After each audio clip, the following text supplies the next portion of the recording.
Bangla tutor YouTube চ্যানেলে তোমাদের সকলকে স্বাগত জানাই। মাধ্যমিক 2024 ভূগোলের প্রশ্নপত্র এই মুহূর্তে রয়েছে। প্রশ্নগুলির সঠিক উত্তর আমরা দেখব এবং দেখব আমাদের সাজেশন থেকে প্রশ্ন কতটা কমন এসেছে।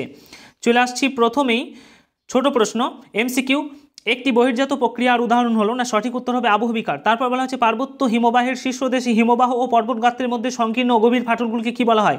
আর সঠিক উত্তর হয়ে যাবে বার্গসুন্ড। পরের প্রশ্ন, বায়ুমণ্ডলে যে স্তরে আবহাওয়ার গোলযোগ দেখা যায়? না সঠিক উত্তর হয়ে যাবে ট্রপোস্ফিয়ার স্তর। বৈপরীত উত্তাপ সংঘটিত হয় যখন উচ্চতা বৃদ্ধিতে উষ্ণতা বৃদ্ধি পায়। তারপর বলা হচ্ছে ভূপৃষ্ঠে যেমন কোনো একটি স্থানের জোয়ারের সঙ্গে ভাটার সময়ের পার্থক্য হলো 6 ঘন্টা 13 মিনিট। তারপরে চলে আসছি সমুদ্রে যে স্থানে উষ্ণ ও শীতল স্রোত উভয়ে মিলিত হয় তাকে বলা হচ্ছে, এখানে সঠিক উত্তর হয়ে যাচ্ছে হিমপ্রাচীর। বিষাক্ত নয় এমন একটি বর্জ্য পদার্থ হলো, না এখানে সঠিক উত্তর হয়ে যাবে ধানের খোসা। ভারতের উত্তরে পার্বত্য অঞ্চলে অবস্থিত একটি লবণাক্ত হ্রদ নাম হচ্ছে প্যাংগং হ্রদ। ভারতের একটি মুখ্য বৃষ্টিছায় অঞ্চল হচ্ছে, না শিলং হবে সঠিক উত্তর। পরের প্রশ্ন, ব্যাসাল্ট শিলায় আবহবিকারের ফলে সৃষ্ট মৃত্তিকা হলো, না কৃষ্ণ মৃত্তিকা। ভারতে কেন্দ্রীয় কার্পাস গবেষণাগার অবস্থিত, না এটা সঠিক উত্তর হয়ে যাবে নাগপুরে অবস্থিত। বনজ ভিত্তিক শিল্পের একটি উদাহরণ হলো, না কাগজ শিল্প। ভারতের ডেট্রয়েট বলে পরিচিত চেন্নাই। উপগ্রহ চিত্রে নদী জলাশয়ের রং যে রং দেখানো হয়, না এটি সঠিক উত্তর হয়ে যাবে নীল। পরের প্রশ্নগুলো দেখে নেব। শুদ্ধ অশুদ্ধ, না নদীর উৎস অঞ্চলে ধারণ অববাহিকার সৃষ্টি হয়, না এটা হচ্ছে শুদ্ধ সঠিক। ঝুলন্ত উপত্যকা নদীর ক্ষয়কার্যের ফলে সৃষ্টি হয়, ভুল। সমুদ্র বায়ু সন্ধ্যাবেলায় প্রবাহিত হয়, না এটা সঠিক। হিমালয়ের দুটি উল্লেখযোগ্য উদ্ভিদ হলো গরান ও গোলপাতা, সঠিক। হিমালয়ের দুটি উল্লেখযোগ্য উদ্ভিদ হলো গরান ও গোলপাতা, এটা ভুল হবে, এটা অশুদ্ধ হবে। গোদাবরী নদীর গোস্ত উপত্যকার মধ্য দিয়ে প্রবাহিত হয়, না এটাও ভুল হবে। আর্সেনিক একটি বিষাক্ত বজ্র, না এটা হবে সঠিক।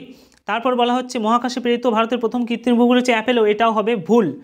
চলে আসছি আমরা পরবর্তী প্রশ্ন।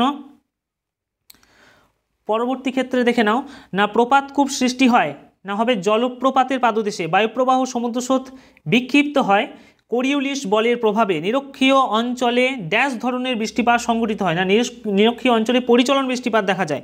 শীতল, এখানে ল্যাব্রাডর স্রোতের প্রভাবে নিউফাউন্ডল্যান্ড অঞ্চলে শীতকালে তুষারপাত হয়। তারপর বলা হচ্ছে ব্যবহৃত ইঞ্জেকশন সিরিঞ্জ একটি, না এখানে এটা অনেক রকম উত্তর হবে। এটা অজৈব বর্জ্য পদার্থ বলতে পারি, কঠিন বলতে পারি, চিকিৎসা ক্ষেত্রের বর্জ্য বলতে পারি।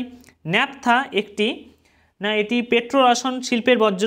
তারপর বলা হচ্ছে 2011 খ্রিস্টাব্দে আদমশুমারি অনুসারে ভারতের সর্বনিম্ন জনঘনত্ব যুক্ত অঞ্চল হচ্ছে অরুণাচল প্রদেশ, হবে সঠিক। তারপরে পরের চলে আসি, বলা হচ্ছে চুনাপাথরযুক্ত যেমন অঞ্চলে নদীর ক্ষয়কার্যের কোন প্রক্রিয়া প্রাধান্য দেখা যায়, না সঠিক হবে দ্রবণ। বায়ুমণ্ডলে কোন স্তরে মেরুপ্রভা দেখা যায়, না বায়ুমণ্ডলে আয়নোস্ফিয়ার স্তরে। কোন মহাসাগরে ঋতু পরিবর্তনের ফলে সমুদ্র স্রোতের দিক পরিবর্তন হয়, না এটি সঠিক হবে ভারত মহাসাগরে।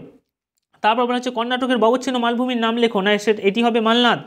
তারপর বলা হচ্ছে কোন শক্তিশালী কেন্দ্রীয় ঝড়ের প্রভাবে 2020 সালে দক্ষিণবঙ্গে ক্ষতিগ্রস্ত হয়েছিল, না এটি সঠিক উত্তর হয়ে যাবে আমফান।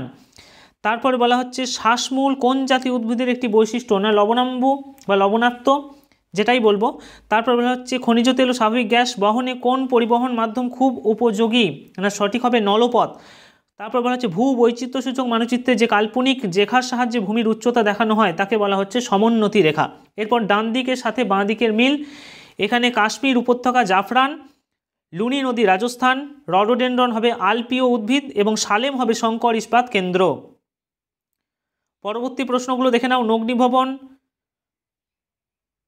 2 নম্বরের প্রশ্নগুলো যেগুলো আমরা দিয়েছিলাম প্রায় কমন রয়েছে, দেখে নাও। 3 নম্বর মানের প্রশ্ন দেখে নাও, প্রশ্নগুলো সবই প্রায় কমন আছে, একদম কমন প্রশ্ন দিয়েছে।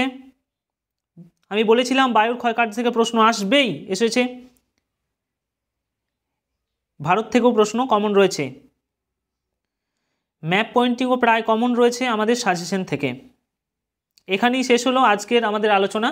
মাধ্যমিক 2024 ভূগোলের প্রশ্নপত্র, তার সমাধান। যাদের ভিডিও ভালো লাগলো অবশ্যই একটি লাইক করবে, কমেন্ট করে তুমি তোমার মতামত জানাতে ভুলবে না। যারা চ্যানেলে নতুন অবশ্যই চ্যানেলটিকে সাবস্ক্রাইব করবে এই ধরনের আরও ভিডিও পাওয়ার জন্য।